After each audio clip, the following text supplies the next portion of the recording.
بہار شریعت کے اندر سٹارٹ ہی میں انہوں نے لکھا ہے کہ قرآن حکیم میں جن آیات کے اندر اللہ تعالیٰ نے انبیاء کرام علیہ السلام کے اوپر گرفت کی ہے نا، ایسی آیات کی صرف آپ عربی پڑھیں گے ان کا درس دینا بھی حرام ہے. یعنی وہ بتانا چاہ رہے ہیں قرآن پڑھنا ہی حرام ہے.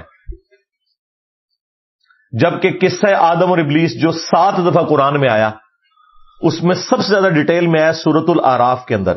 اس میں اللہ تعالیٰ نے فرمایا کہ ہم نے قصہ آدم اور ابلیس، اے اولاد آدم، تم سے اس لیے بیان کیا کہ جس طرح تمہارے ماں باپ کو شیطان نے ورگلا دیا تھا کہیں تمہیں نہ بہکا دے. اللہ تعالیٰ تو کہہ رہے ہیں یہ واقعات میں اس لیے بیان کر رہا ہوں کہ ان سے عبرت حاصل کرنی ہے، اور یہ کہتے ہیں ان کا درس دینا ہی حرام ہے. تو آگے انہوں نے قرآن کہاں سے پڑھنا ہے؟ اور پھر کہانیاں بنائی ہوئی ہیں. وہ جی ایک دفعہ ایک وہابی کا اور ایک بریلوی کا مناظرہ ہو گیا. اچھا جی، کیا ہوا پھر؟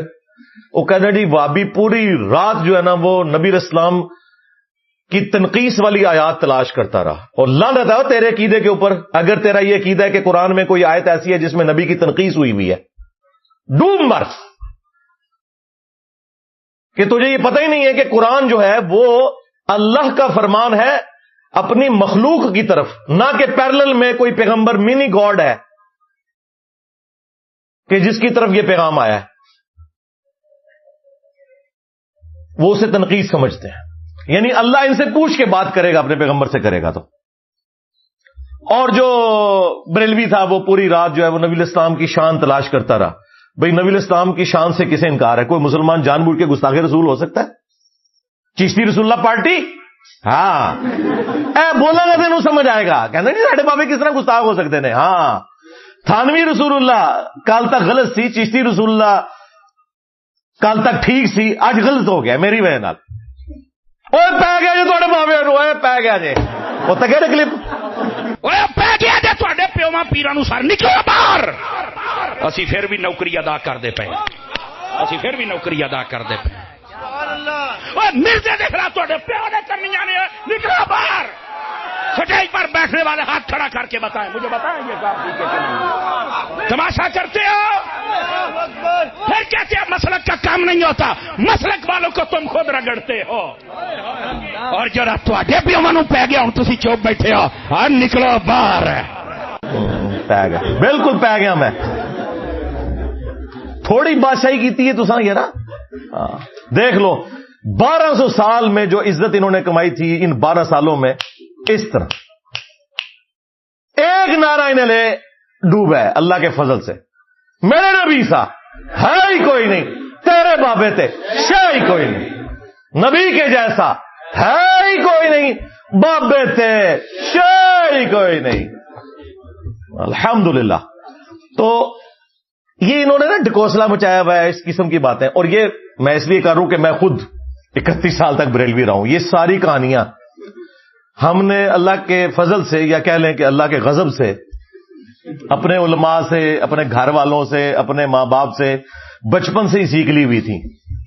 31 سال تک میں بھی بریلوی رہا ہوں. تو اس لیے ہم سے کوئی بات چھپی بھی نہیں ہے کہ یہ کون کون سی شیطنت ہے جس کے ذریعے یہ حملہ آور ہوتے ہیں مسلمانوں کے عقائد کے اوپر. کیونکہ اسی لیے تو ہم نے عرض کیا ہے کہ وہ بھی کیا دن تھے، ہم بھی ایک جن تھے. آج ہم دیو ہیں، جنوں کے بھی پیو ہیں، بلکہ دیو کے بھی پیو ہیں. اے دیو بند والا دیو، اے پیو والا نہیں جے او نہ سمجھیو. اے جیسا کہتے ہیں نا کہ استاد روحانی باپ ہوتا ہے، تو یہ روحانی پیو والی بات کر لیں. ہاں یہ وہ والی ہے، بگوٹن والی نہیں بات کر رہا میں. تو اس لیے قرآن حکیم کے حوالے سے اپنے آپ کو بالکل کلیئر کر لیں. ہمارے پلے اگر کوئی شے ہے نا تو وہ یہی کتاب ہے. نبی الاسلام کی وفات کے بعد آپ کا وصی، آپ کا خلیفہ اس امت پر قیامت تک کے لیے جو آپ پیش کر سکتے ہیں وہ اللہ کی کتاب ہے. الحمدللہ. کیونکہ نبی الاسلام کے بعد جو شخصیات بھی تھیں وہ بھی دنیا سے چلی گئی ہیں. کسی کو آج پیش نہیں آپ کر سکتے. پیش کر سکتے ہیں تو کتاب و سنت کو. تو اگر یہ قرآن ہمارے پاس نہیں ہے تو ہمارے پاس کچھ بھی نہیں ہے. اگر ہمارے عقیدے قرآن کے خلاف ہیں تو سمجھ لیں کہ ہم گمراہی کے اوپر ہیں. اگر کوئی بات قرآن میں ہمارے عقیدے کے خلاف ہے تو سمجھ لیں ہمارا عقیدہ خراب ہے. قرآن تو بالکل ٹھیک ہے. قرآن کے سامنے آپ نے اسٹوڈنٹ کی حیثیت سے بیٹھنا ہے, نہ کہ اس کے استاد بن کے.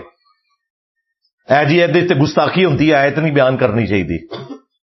اس کا مطلب پتا کیا ہے؟ اس کا مطلب یہ ہے کہ قرآن اس قابل ہی نہیں ہے کہ اس سے لوگ ہدایت حاصل کریں. تو پھر کل آپ کس منہ سے اس کو پیش کریں گے کسی غیر مسلم کو؟ اصل میں خود ان کا گیئر الٹا لگا ہوا ہے.